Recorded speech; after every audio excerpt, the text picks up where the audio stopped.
दोस्तों आज की इस वीडियो के अंदर मैं आपको बताऊंगा कि अमेज़ोन पे और फ्लिपकार्ट पे ऑर्डर से रिलेटेड कुछ बेसिक सी इन्फॉर्मेशन होती है, वो आप लोगों के साथ में शेयर करूंगा।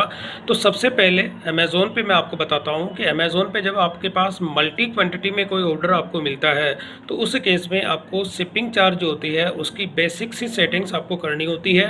और इसके साथ ही मैं बताऊँगा कि जब आपके पास मल्टी क्वान्टिटी में कोई ऑर्डर आपको रिसीव होता है तो आपके जो शिपिंग चार्ज कितना इसमें लगता है, और जब आप ऑर्डर शेड्यूल करते हैं उस टाइम आप पर चार्ज कितना लगता है। तो दोनों के अंदर ये फ़र्क होता है कि जब आप अमेज़ोन पे कोई ऑर्डर आपको रिसीव होता है और जब आप उसको शेड्यूल करते हैं तो उस टाइम जो शिपिंग चार्ज आपका लगता है वो शिपिंग चार्ज आपकी कमीशन में से डिडक्ट किया जाता है जब आपका ऑर्डर पिकअप होता है तब। और इसके साथ जब इनवॉइस जनरेट होता है तो उस टाइम जो शिपिंग चार्ज आपके इनवॉइस के अंदर जो दिखाया जाता है वो शिपिंग चार्ज कस्टमर से लिया जाता है और आपको पे किया जाता है, यानी वो सेलर को पे किया जाता है अमेज़ोन की ओर से। तो यहाँ पर अमेज़ोन का मेरा ये सेलर पैनल है और इसमें मेरा एक ऑर्डर है जो कि मल्टी क्वांटिटी में मुझे रिसीव हुआ है। तो यहाँ पर जैसे ही मैं आपको दिखाता हूँ मैनेज ऑर्डर के अंदर जाके, और यहाँ पर एक ऑर्डर है जैसे कि आप देखेंगे ये वाला जो है ये ब्रास की एक बकेट है, मिनी बकेट।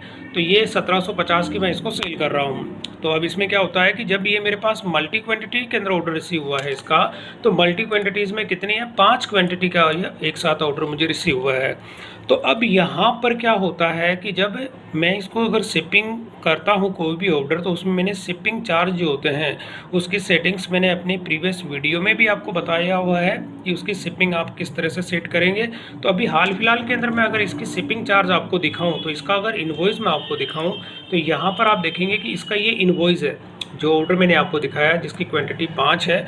और यहाँ पर आप इनवॉइस देखते हैं तो इसकी टोटल 12% इसमें जीएसटी की रेट होती है और ये 12% है। मतलब जो इनवॉइस आप यहाँ पर जो जीएसटी का परसेंटेज आप लिस्टिंग के टाइम में सेलेक्ट करते हैं तो आपका इनवॉइस जो होता है वो 12% के हिसाब से जनरेट होता है।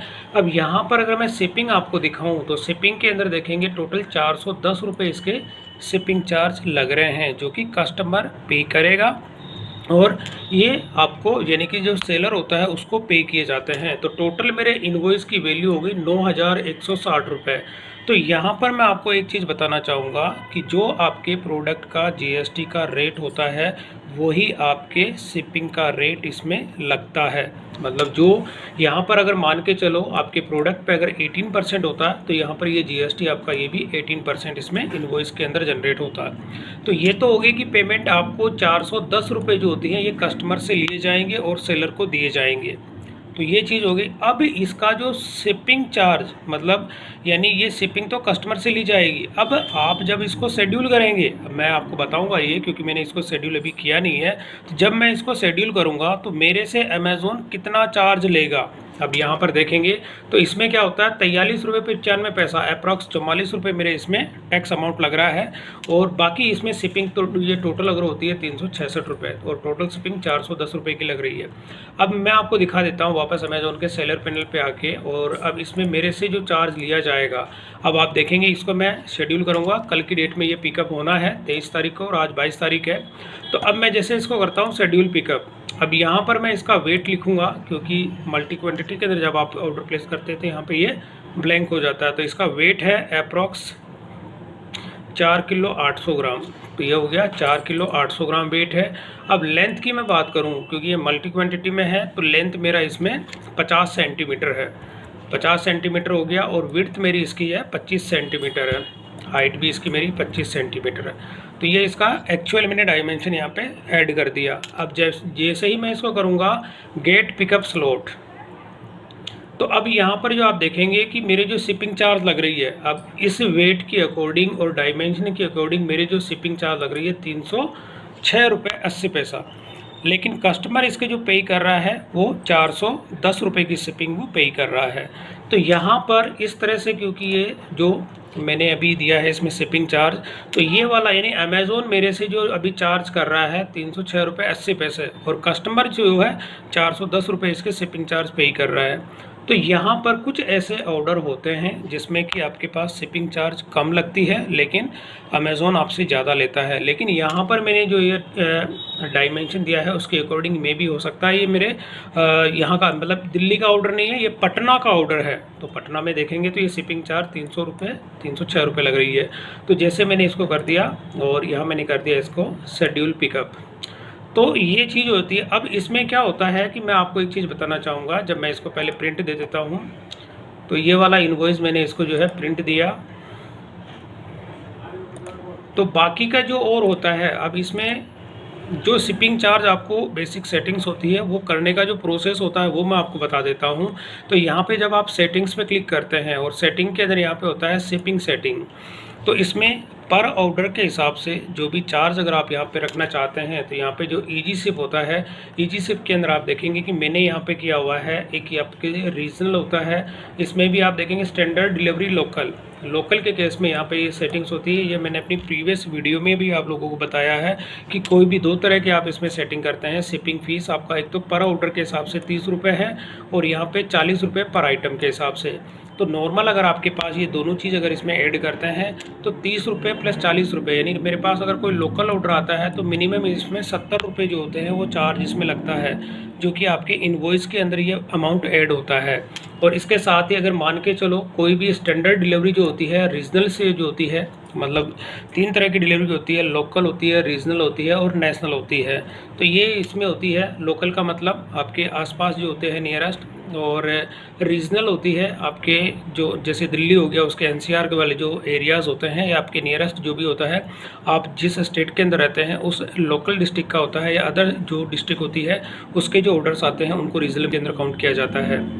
तो यहाँ पर आप देखेंगे तो मैंने उसके लिए यहाँ पे 40 रुपये पर ऑर्डर पे और 51 रुपये पर आइटम पे, तो उस केस में मेरी जो शिपिंग लगती है एक ऑर्डर पे यहाँ पे 91 रुपीज़ का इनवॉइस जनरेट होता है, और ये शिपिंग मेरे को अमेज़ॉन की ओर से ये मेरे अकाउंट के अंदर ट्रांसफ़र की जाती है। अब इसके बाद में नेशनल, यानी कि आपके जो आपके स्टेट के अलावा दूसरे स्टेट की कोई भी ऑर्डर आपके पास आते हैं उसकी डिलीवरी होती है, तो उसमें 50 रुपये और 72 रुपीज़, तो ये वाला अमाउंट होता है 122 रुपये की शिपिंग इसमें लगती है। इस शिपिंग को अगर आप चेंज करना चाहते हैं तो यहाँ पे एडिट का ऑप्शन होता है। एडिट पे जैसे आप क्लिक करेंगे और यहाँ से आप इसमें एडिट करेंगे तो ये अमाउंट आप अपने अकॉर्डिंग इसको चेंज कर सकते हैं, जैसे भी आप इसमें चेंज करना चाहते हैं, पर ऑर्डर के हिसाब से रखना चाहते हैं या पर ग्राम के हिसाब से रखना चाहते हैं। तो ये डिपेंड करता है कि आप जो ऑर्डर यहाँ पे लिस्ट करते हैं तो आपकी वेट के हिसाब से आपके पास ऑर्डर ऐसे होते हैं या क्वांटिटी के हिसाब से होते हैं। तो ये आपको ये डिसाइड करना है कि ये शिपिंग सेटिंग्स आपको किस हिसाब से करनी होती है, क्योंकि ये जो आप चार्ज यहाँ पे ऐड करते हैं और प्लस आपकी जो शिपिंग का जो लिस्टिंग जो आप करते हैं उनमें दोनों को मिला के आपका जो पेमेंट का सेटलमेंट होता है वो अमेज़ॉन की ओर से किया जाता है। बट अमेज़ॉन की इंटरनल टीम दोनों को अच्छे से वेरीफाई करती है, और वेरीफाई करने के बाद में आपको एक जिस रेंज के अंदर आप देते हैं, अगर उससे आपकी ज़्यादा रेंज होती है तो उस केस में ये आपकी ये जो प्राइस उसको अपडेट नहीं करता है। इस चीज़ को भी आपको ध्यान में रखना है। तो जो भी आपकी शिपिंग होती है प्लस प्रोडक्ट के जो चार्ज होते हैं उसी हिसाब से आपको इसमें रखना है। तो ये तो इसके शिपिंग चार्ज हो गए। तो शिपिंग चार्ज के अलावा बाकी और भी मैंने इसमें बताया था आपको कि ये तो अमेज़ॉन की जो सेटिंग्स होती है वो मैंने बता दिया। और इसमें जैसे ही ये ऑर्डर पिकअप हो जाएगा तो 306 रुपये की जो शिपिंग होती है मेरे यहाँ पे पेमेंट सेक्शन होता है, इसमें से वो डिडक्ट हो जाएगी। तो मल्टी क्वांटिटीज़ के जो ऑर्डर होते हैं उनका प्रोसेस मैंने आपको बता दिया। शेड्यूल करने पर कितना अमाउंट मेरे से लिया गया, क्योंकि जब शेड्यूल करते हैं वो पेमेंट आपका मंथली के अंदर जो अमेज़ॉन आपको एक इनवॉइस देता है उसके अंदर वो अमाउंट ऐड होता है और उसमें GST इंक्लूड होती है। ये चीज़ आपको ध्यान में रखनी है। तो वो पेमेंट आपका मंथली जब इनवॉइस आता है उसके अंदर वो अमाउंट भी ऐड हो जाता है, जो भी शिपिंग चार्ज आपसे ली जाती है। तो ये तो हो गया अमेज़ॉन का पूरा क्राइटेरिया, मैंने आपको समझा दिया। अब मैं बात करता हूँ फ्लिपकार्ट की। तो फ्लिपकार्ट पे आज मेरे को एक रिटर्न रिसीव हुई है, और रिटर्न भी कौन सी है वो दिखा देता हूँ। तो यहाँ पे रिटर्न सेक्शन में जाके आज मेरे को 2 रिटर्न रिसीव हुई थी। उसमें से ये तो मेरा RTO ठीक है, RTO के अंदर कोई भी चेंजेस नहीं है, लेकिन ये RVP जो होता है ये कस्टमर रिटर्न है। जब कस्टमर रिटर्न के जो प्रोडक्ट कौन सा वो दिखा देता हूँ। तो ये एक तरह का प्योर ब्रास की हांडी है और इसकी कैपेसिटी अप्रॉक्स 5 से 6 लीटर की है। तो ये प्रोडक्ट है, काफ़ी हैवी वेटेड है, और आप इसको देखेंगे कि मैं इसको 3500 में, यानी 3378 रुपये का अभी फ्लिपकार्ट पर मैं इसको सेल कर रहा हूँ। अब ये जो मेरे पास रिटर्न आया था, रिटर्न मेरे पास क्या मुझे मिला वो चीज़ आपको दिखा देता हूँ। तो यहाँ पर मैं इसके कुछ फ़ोटोज़ मैंने यहाँ कैप्चर किए हैं, तो वो फ़ोटोज़ मैं आपको दिखा देता हूँ। तो यहाँ पर जैसे इसके अंदर ये फ़ोटोज़ हैं। अब यहाँ पर देखिए कस्टमर ने क्या किया, जो प्रोडक्ट मैंने भेजा था उसके जो स्टिकर्स थे इनके ऊपर जो पुराना प्रोडक्ट है, मतलब एक प्रॉक्स अगर मैं इसकी कैपेसिटी की बात करूँ तो ये एक तरह का पुराना प्रोडक्ट है, उसके सिमिलर मतलब मेरे जो प्रोडक्ट है उसकी जो कैपेसिटी की मैं बात करूं तो अप्रोक्स 5 से 6 लीटर की कैपेसिटी है। और ये कस्टमर ने जो है अपने पुराना प्रोडक्ट मुझे भेजा है जिसकी कैपेसिटी अप्रोक्स 1.5 से 2 लीटर कैपेसिटी है, काफ़ी छोटा प्रोडक्ट है। मैं अपने प्रोडक्ट की अगर बात करूं तो वो प्रोडक्ट होगा अप्रॉक्स 1.5 से 2 किलो इसका वेट था, लेकिन ये प्रोडक्ट अगर मैं मान के चलूँ तो 700 से 800 ग्राम है। बस सिमिलरिटी ये है कि ये उसके सिमिलर ही प्रोडक्ट है, मतलब जो मैंने अगर आपको दिखाया था तो यहाँ पर आप देखेंगे ये वाला वो प्रोडक्ट है और मैंने जो भी इसको अभी भी ये फ्लिपकार्ट पर लाइव है। तो कस्टमर जब इस तरह के जो होते हैं चीट करने वाले, तो यहाँ पर ये कस्टमर इस तरह से चीट करते हैं।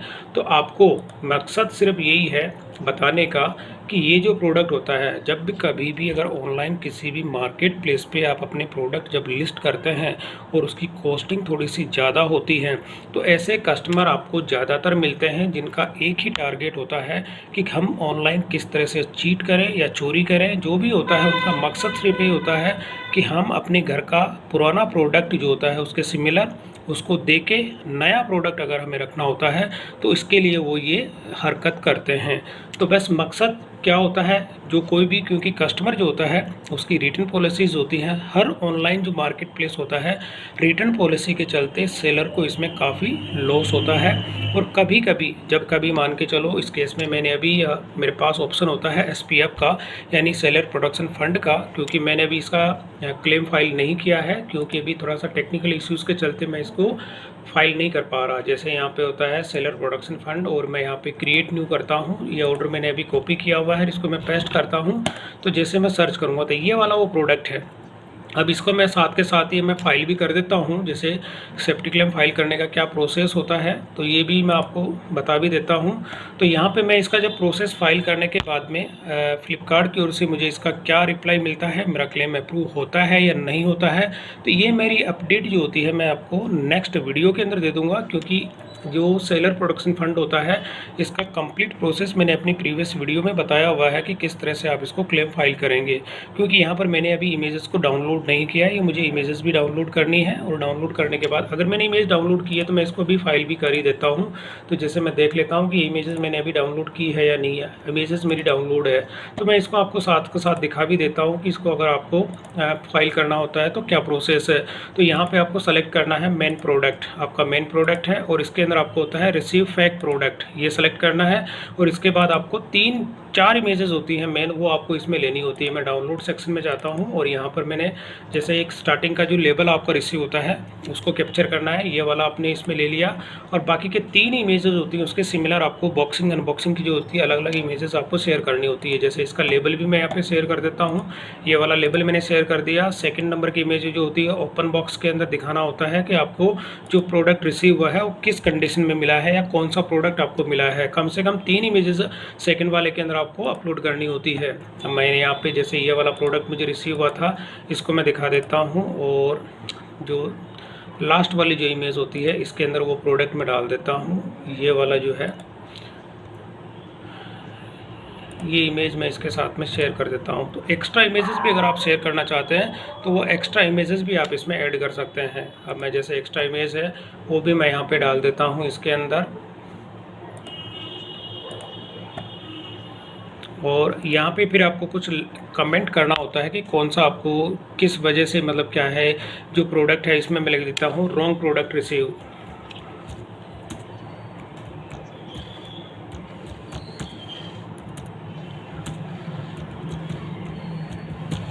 तो ये मैंने आज ही मेरे को क्लेम जो है इसका, मतलब मेरे को ये रिटर्न रिसीव हुई थी और मैं क्लेम अभी इसका मैं लाइव फाइल कर रहा हूँ। तो ये मैंने क्लेम इसका फाइल कर दिया। तो अब देखना ये है कि अगर फ्लिपकार्ट मेरा जो क्लेम होता है अगर उसको अप्रूव कर देता है तो मेरे को यहाँ पर इसमें जो लॉस होगा उससे मैं बच जाऊँगा। अगर फ्लिपकार्ट की टीम की ओर से क्लेम पास नहीं किया जाएगा तो इस केस में मेरा टोटल ही लॉस है। और लॉस कितना है वो भी मैं आपको दिखा देता हूँ। तो मैंने भी यहाँ पे जो है इसका safety claim, sorry seller protection fund जो होता है वो मैंने यहाँ पे अप्लाई कर दिया है। और करने के बाद में अब मैं आपको अगर इसमें लॉस की बात करूँ, ये भी इन प्रोसेस में है। अब मैं अगर इस ऑर्डर के चार्ज की बात करूँ, क्योंकि इसमें चार्ज मेरे से कितना लिया गया, तो यहाँ पे क्या होता है, पेमेंट सेक्शन के अंदर आप देखेंगे सर्च बाय ऑर्डर सेटलमेंट जो होता है, इसमें मैं ऑर्डर आई डी को पेस्ट करूँगा और मैं सर्च करूँगा। तो अब यहाँ पर आप देखेंगे कि मेरे से जो चार्ज लिया गया है, अब चार्ज आप देखेंगे टोटल कितना सेटलमेंट हुआ है, 604 रुपये 16 पैसा। तो यहाँ पर 600 रुपये तो फ्लिपकार्ट ने मेरे से दोनों तरफ के जो चार्जेस होते हैं, रिवर्स और फॉरवर्ड शिपिंग का चार्ज है, ये मेरे से लिया गया है।